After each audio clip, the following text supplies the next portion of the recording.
Hey guys, Professor Bill of Comic Book University, and we're going to be talking about some Batman issues here, 4 of them specifically. Batman, 10 Nights of the Beast. This is the first appearance of the KGBeast. It is the best appearance of the KGBeast. He was always nerfed massively afterwards. He wasn't technically meant to survive after this. Look, let's get right started into this, all right? This is Batman issues number 417 through 420, all right? Those 4 issues. Now, check this out. This is just the issue after the debut of Nightwing. This is the issue before that. In issue 415 was week 2 of Millennium, which, go figure, I'm actually putting together show notes now so that I can do a spotlight and story on that also. A really great tie-in story in the DC universe. Also, issue number 314 is the first issue that Jim Starlin had jumped on for the Batman title. So literally 14, 15, 16, 17, this is 3 issues into his story, and he's just like, yeah, I'm going to give Batman like the greatest enemy ever. All right. So also issue number 408, just beforehand, around the corner, is when the revamped version of Jason Todd had come along, and he stole the 2 of the wheels from the Batmobile. It's coming back for the other 2. So yeah, this is just a great little, and yes, of course, right around the corner would be the death in the family of Jason Todd. So a lot of good stuff here, guys. Whole lot of good stuff. Let's get started on this particular story, though, and let's look up some of the good stuff. Jim Starlin, as I may have mentioned, is the writer. Jim Starlin is the creator of Thanos. So just, let's put that out there. He did like the death of Captain Marvel. He is the guy responsible for killing Jason Todd. The dude doesn't get enough respect for being one of the greater writers out there who can just write anything. And he's really good at those scary, super high mystery type stories, Jim Aparo is the penciler in these issues. Mike DiCarlo, inker. Augustin Mas is the letterer. Adrian Roy is the colorist. And the editor is Denny O'Neil. So we start off with day 2. You're like, wait, what? Listen. These days, especially in the beginning of the story, are going to jump around a lot, all right? Because you got a bunch of different people relating this story, and it helps to put you in that mood of you getting debriefed all the time in one of these joint CIA, FBI, Gotham Journal, Gotham GCPD, there you go, meetings, all right, where they're talking about this KGBeast. So the DEA... yeah, they're there also. The DEA shows up on the shores of this, right around Gotham City, the harbor. And there's a little speedboat there, and some dude gets out, and he's just huge. He's a freaking mountain of a man, all right? And he's just got these 2 gigantic cases, like these Foot Locker boxes are huge. And he's just, carrying them casually over his back. And he's got this skinny little guy with him. None of them seemed armed. None of them are, worried about any of that. And these DEA agents are like, whoa, this guy, he's a bad guy. You know what I'm saying? He must be bringing in drugs from like Colombia or something like that. And they're like, well, usually they come out bearing guns. And so this is weird. And there would be a meeting place, like some people to do the drop off, and they would leave. Like, what's going on here? This big dude and the little guy, they just walk right by. These guys got the guns trained on, the pistols. They're just like, mm-hmm. And out of nowhere, with lightning-like reflexes, just drops all the DEA agents. Both of them? No. The one dude just kind of stands there and watches. It's the big dude. He like smashes a couple of them in the face with the cases, kicks some of the other ones, just knocks them out, and picks up the one and just chokes him, kills them all. Yeah, it's pretty bad. So you get to see this dude talking, and he is in charge, he's a KGB agent. This guy, I should have probably written his name down. I was hoping it was going to be here, but whatever, who cares? The idea is that he's talking about this group called Hammer. Now, the KGB is this huge organization, of course. They're the original Russian version of the Soviet Union version of the CIA. They're all over the place.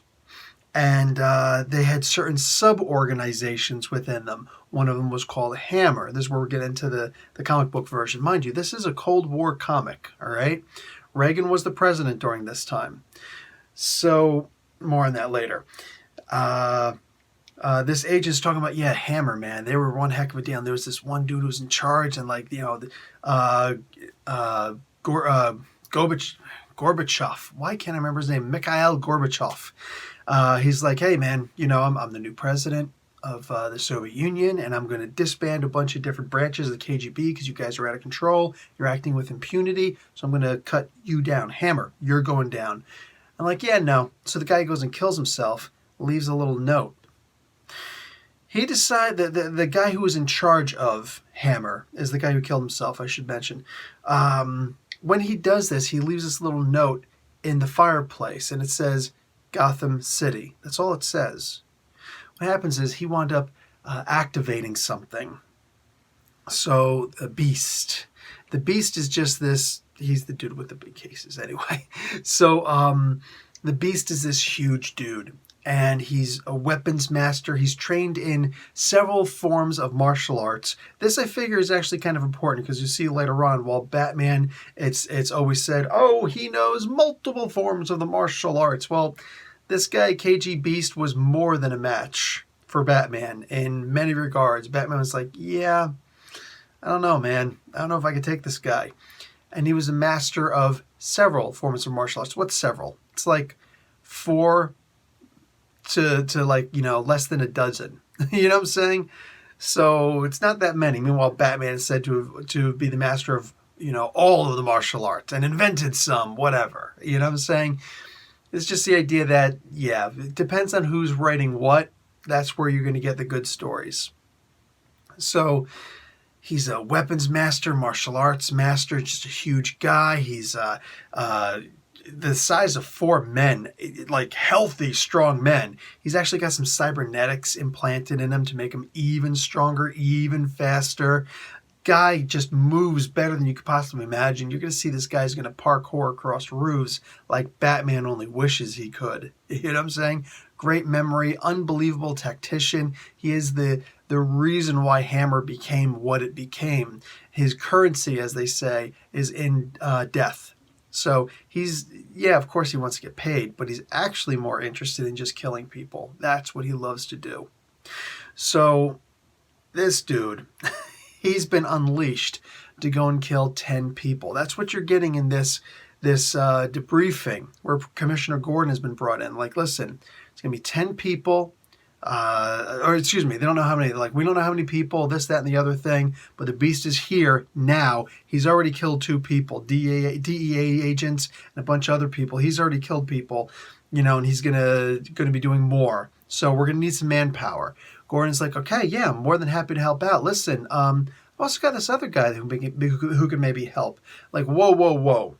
We're not interested. Okay, and your stupid Batman, okay? We heard about this. In fact, the guy just goes on this tangent about, that vigilante, it's disgraceful. The CIA agent. So Batman is listening. Gordon, on one of his cufflinks, is actually a radio. So, oh yeah, you just walked into a CIA meeting with FBI agents and everything with a bug. Come on, man. But it's writing. It's just writing. So he and Jason Todd, Batman and Jason Todd, are sitting there on top of this gargoyle, where else, listening to this entire debriefing. It's like, okay, listen, I know this guy. Me and Bruce Wayne both know this guy, okay? We did a little work for this dude. He's actually, this is all about the Star Wars program, the SDI program, the Star Wars program. Now, if you guys aren't familiar, the Star Wars program back in the 80s was actually this big program that was supposed to defend us against nuclear attacks. You'd have these ballistic missiles, these nuclear tactical missiles that would, we fire it up, and then the ballistics, so they're only worried about firing up, and then where they land, that's going to be based on where they were fired up. Their rocket fuel is going to be depleted by the time they get to their zenith. So, and then it's just going to crest over and then land in all these different places, nuclear warheads on the tips of them, right? The Star Wars program was supposed to be a whole bunch of satellites in space that would actually fire lasers at these missiles because they had to go up to the top of the atmosphere in order to arc down and hit, right? So once they got up to that zenith, these satellites would start bzz, bzz, bzz, firing these lasers to take out these nuclear warheads, so they'd never reach anywhere near their destination. Now, of course, you can't fire lasers in space, so no, this program never had a chance of getting off, but Reagan thought it was a cool idea, and he, burst it like real-life history. He tried to burst the bubble before his bubble got burst, and Mikhail Gorbachev was like, what? This is an outrage that you're going to do something like this. And, what's to say that you can't use this offensively? Also, he's like, well, Mr. Gorbachev, I don't know what to tell you. Tear down that wall. And whatever. It's not actually where that came from. But you get what I'm saying. All right? You get what I'm saying. So this is actually one of the main reasons why the Soviet Union was bankrupted. All right? Because, they thought this is like, we got to get, we got to do our own Star Wars program. There's actually a Skywalker, Operation Skywalker Part 1 and 2 in here to make fun of the idea that it said, such and such. Anyway, so there's also Excelsior Hotel at one point. Like, come on, guys. Stanley specifically said Excelsior just because, everybody would honestly realize that you were just ripping off of Marvel, by saying things like that. That's his own monikers. So, anyway, Batman's hearing all this stuff. He's like, I got this guy, Wayne actually, as Bruce Wayne, I actually met this guy, did some work for this guy. He's the chief of security for the Star Wars program. So I'm going to go and try and meet up with this guy because he's probably one of the targets. Well, not only is this guy one of the targets, but this guy's got a list of the 10 people that the KGBeast is going to go after. The problem is by the time Batman gets there, KGBeast has already been there. In fact, isn't that him on the rooftop? Yeah, so he's standing up on top of this rooftop talking about, I'm going to kill you, and he just throws him off of the rooftop. Batman's like, oh no! Now, at this point, Batman doesn't have the Gauss-operated grappling gun. He's just got this little 3-pronged claw, you know what I'm saying? So it'd be like this, key, and he just, and then it clamps onto rooftop ledges and stuff like that. He swings. Anyway, he's swinging after this dude, and it's like, yeah, I'm not going to make it. Let go of the rope. And he goes and grabs the guy, moves off of flagpoles, bumps into this, slams into that, lands on a roof ledge, breaks a couple toes. He thinks, maybe he did, tumbles to slow himself down, puts himself on the bottom, lands on a hard-top roof of a car, and he's like, oh, okay, I'm good. I think, oh, wow, this guy's got a broken neck. It's probably broken up there. I just went out of my way to save a dead body. So anyway, yeah. And these deaths are gruesome, dude. KGBeast already killed this one dude by setting up a garret where he knew he was going to be riding this dude was going to be riding a motorcycle. So he's riding, and all of a sudden, and you actually see the head go flying inside the motorcycle helmet. Pink blood going everywhere. This is still back in the 4-color comics days. This is a really graphic couple set of issues, dude. No joke. Anyway, so, John Green is the name of that dude, and he's dead. He's dead. So, that cat is gone long before Batman is able to go back up there. KGBeast is finding some more targets at this point. He's trying to, find the information. Where can I, where's this guy going to be at? Where's that guy going to be at? And all this crazy stuff. And he's going around, he's actually buying weapons this is one of the ways that he does it. He knows, he learns the layout of the city he's going to be in, namely in this particular case, Gotham. He learns the layout of the place, and he plans out several escape routes as he's also, planning where he's going to shoot these people, where he's going to kill these people. So it's crazy. This is nuts. Anyway, with all these plans and whatnot, he also decides, I'm going to buy most of my weapons, if not all of my weapons, there in Gotham. So this way it's less for me to carry. Imagine you have a third crate balanced on his head or something. Anyway, so he goes and he purchases a bazooka. And Batman's going around finding all these people who's got the bazooka? Who sold the bazooka and one rocket to this guy? Who did that? Mind you, a bazooka is something that's supposed to be fired by two people. The bazooka was outdated in Russia. They started using the RPG. In America, we started using the law. Then moved to was it the Stinger? No, the Stinger is something completely different. Moved to something else, and then we started using the AT4s, and then we also use the Dragon, which is something different. But anyway, so we got a whole bunch of different stuff that we use. But the bazooka, way back in like the World War II days, this dude goes and gets his hands on a bazooka, fires it all by himself because he's that huge. Before he gets to that point, he's going to kill every single person in this banquet hall just to kill this one cat. There's just one dude, and he's going to kill everybody. He goes and he has his buddy. See, that buddy who he's with is an Iranian national, Sahib or something like that. Anyway, Sahib Nabih. Anyway, he sends him in. Dude, like, changes the food, puts, like, cyanide or whatever in the food. So, like, the people are eating, also everybody just, so he can kill one dude.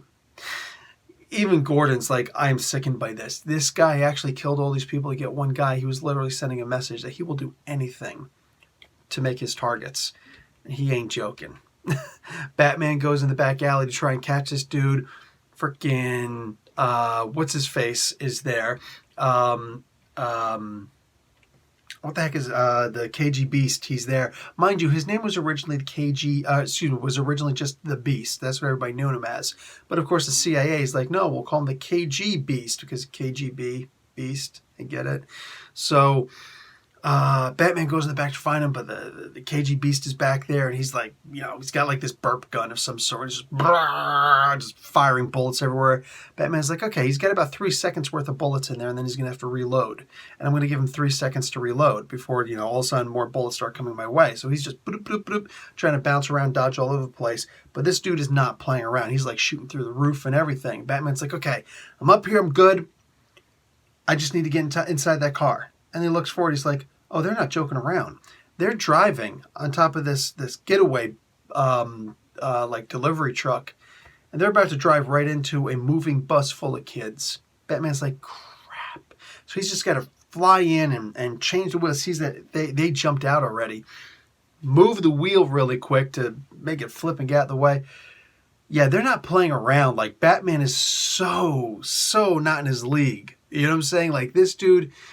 Usually I will never say, oh, if somebody's willing to kill, they've got a better chance of winning. I will almost never say that because that's just silly. You know what I'm saying? That's silly. If you're really good at what you do, then... But in this particular case, this does help because Batman's actually in defensive mode the entire time. That's key to remember about this story. If they were both just like in the middle of an empty city or something like that, they would probably be a lot more evenly matched. But Batman, in this part, Batman has absolutely no chance at winning because this guy is going after targets. Batman's trying to stop him. And like, this guy's using guns. Boom, boom, boom, boom.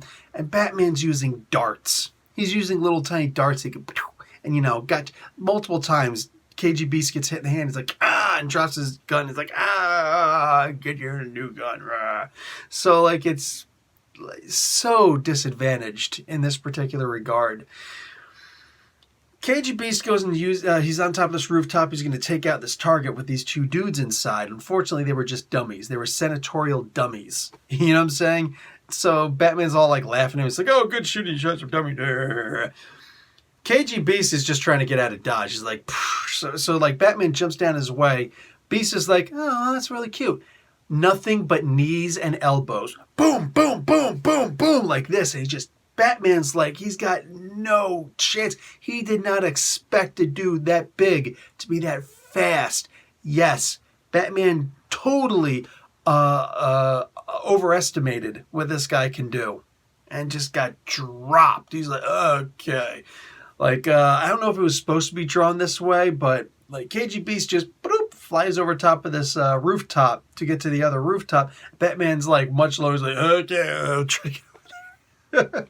And he's trying to chase the Beast. Nope. Beast knows his escape route. He's like, there's a flagpole right down here. I'm going to jump and land on that, flip and jump. And he moves in such a way that Batman winds up missing the darn flagpole. As soon as, and like Batman's in pursuit. So Beast lands and he starts running. And then the second that Batman lands, dude turns around, throws these 3 knives. Batman can only dodge 2 of them. The third one, ow, right into his wrist. He's got it. It's like either there or his face. Like Batman gets so jacked up in these 4 issues, man. This is only the second one. Batman just gets stomped in this. By this point, Batman's talking in his head. He's reasoning what he's doing. He's like, he ran from me because he didn't know if I was alone or not. Well, now he knows that I'm not alone, or now he knows that I am alone. So he's actually going to stay and fight a little bit. You know, like the dude's pushing and whatnot. But he's still trying to get away because he's still got a mission to take care of. You know what I'm saying? He's not going to clown around with that. What do you call it? All this crazy stuff is going on, and eventually this dude winds up escaping. Now, these 2 senators, actually one of them's a senator, one of them's the CIA chief, they get put on a plane and flown out. Well, as that plane is taking off, boom, gets taken out with another, like an anti-plane weapon, whatever, dude, gets taken out with a rocket launcher. KGBeast just sitting there like, he's gonna laugh.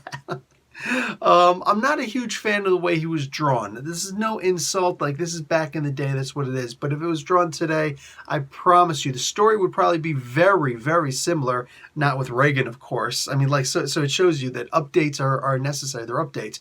I don't think he'd be drawn the same way with like his, you know, wearing a pair of leather underwear and his legs showing with these big, you know, knotty boots. Like, come on, man. Looks like he's a dominatrix more than anything else. Anyway, so these 2 guys get killed. Like, what? What's going on here? Don't worry. Those 2 actually aren't killed. They knew that this was going to happen, so they snuck out. And they operated that plane by remote control.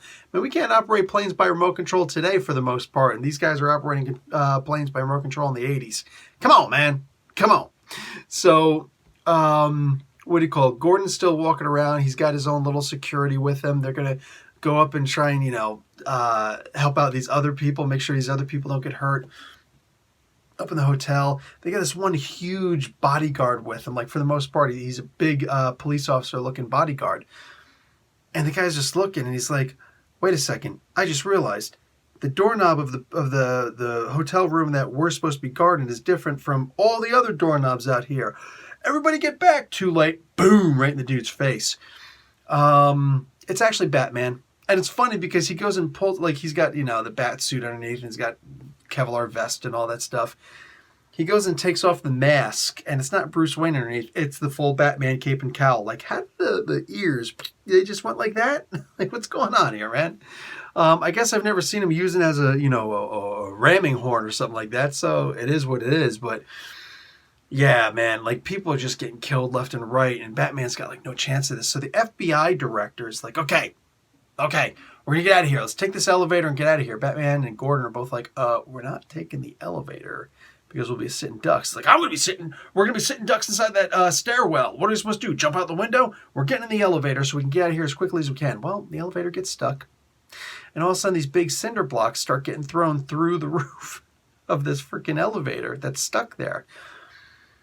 The hotel and restaurant that they're in, they're doing construction work on the ceiling, on the roof. So go figure, there's a whole slew, like limitless ammo of these giant cinder blocks. And KGBeast is just like taking them, woo, there's another one. Woo, like, are you kidding me? Big concrete bombs. That's insane. So they're literally going right through the elevator and killing some of the people. It's like, Batman's like he doesn't have his cape with him. He couldn't fit that in the cop uniform. He's like, trying to climb up. The dude's like, bow, bow, bow, bow. Batman gets shot in the shoulder, gets jacked up. And meanwhile with that big gun, Batman's got darts. Throw my darts. Stop. Batman's awesome. He's got his rules. More on those rules in the next issue. So Batman's able to get rid of the gun from this guy's hand, and KGBeast winds up punching through one of the glass partitions there and grabbing the fire axe, and he kills a whole squad of cops. Like, they had no idea what they were getting into. And Batman starts trying to chase him. He's still got the axe on him. He turns around. There's this, I don't know, it's a phone cord, telephone cord. There's no internet back in 1985, so I don't want to hear that. It's no fiber optic cable, that's for sure. But he just sees this hard phone line wire. And he goes and he takes these three, he takes 3 whacks at it with the axe in order to cut this wire, and Batman starts falling. Problem is, Batman got past a certain point, and he went and left the KGBeast left a little tiny bit of plastique on the wire. So Batman got past the plastique. This wire gets cut. That part's about to blow. So there's nowhere for Batman to swing when he's falling. As this is happening, though, what do you call it? What's his face? He starts falling, and Batman's like, okay, fine, I'm going to fall. It's cut over here. It's cut back here. I'm about to fall to my death. I've got an idea. And he goes like one of these, woof, like that with the rope. This cord wraps around KGBeast's left wrist. And he's like, oh! So Batman, with all his weight hanging, this guy's like halfway over top of the darn roof at this point. And here's a point where a lot of people are going to say this was silly. KGBeast is in a really weird position right now. What he does to get away is he cuts off his own left hand. Now, a lot of people I've seen on the internet, a lot of people, typing their little blogs and whatnot, and not to be disrespectful, by saying, their little blog. No, just all these people writing their blogs and writing in their reviews and whatnot. And they're saying, it was crazy. He went and cut off his own hand instead of cutting the wire. I don't think they were reading. That's why I pointed out 3 whacks to get at this thing. He's in excruciating pain. Batman actually has this guy hanging off a roof, so he doesn't even have, he had the perfect, position to cut this rope, and it still took three swipes. Batman's holding onto this rope, so it's not even up. The rope is not even against the roof, because there's the roof ledge at this point, and he's hanging over the ledge, over the little, the block there. So he's hanging down. That rope on the bottom is not leaning. It's not pressed up against anything. So he'd have to get down there with the axe and try and cut the freaking rope. You know what I'm saying? Maybe he's got a pair of bolt cutters on him. He could do it that way. But there is no cutting the rope. That's not going to happen. He's going to jack his wrist up while he's trying in the first place. So in order to get away and actually definitely get away, he cut off his left hand at the wrist. I didn't think that was a boneheaded maneuver at all. The position that he was in, there was no way he was going to be able to cut that rope. So he did what he had to do. And he's like, I'm going to get Batman for this, that's for sure. So there's this main weapons creator, not just a seller, but a creator. He actually creates weapons. And he's like, I need, along with this Nabih guy, he's like, I need you to build a weapon, a replacement hand for this guy that's a full weapon, all right? Here's the specifications. Oh, by the way, you've only got 2 days, because we got 3 days left to complete this mission. You've only got 2 days, because he's going to need a day in order to practice and train on this new weapon. We'll go to issue 4, the final issue, and the weapons master guy is killed there. It's already been revealed that the 10th and final person that has to be killed is Ronald Reagan. Yeah, so it made sense, and he was coming into Gotham for that particular Friday or whatever. Batman swings down just as he gets out of his car and kidnaps Ronald Reagan.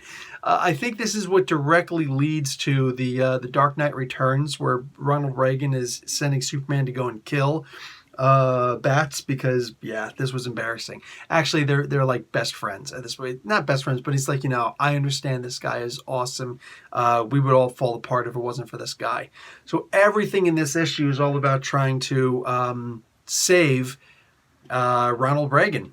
So, and Reagan's right there with him. It's like, we got to get him to this summit, You know what I'm saying? But we've also got to, protect our lives.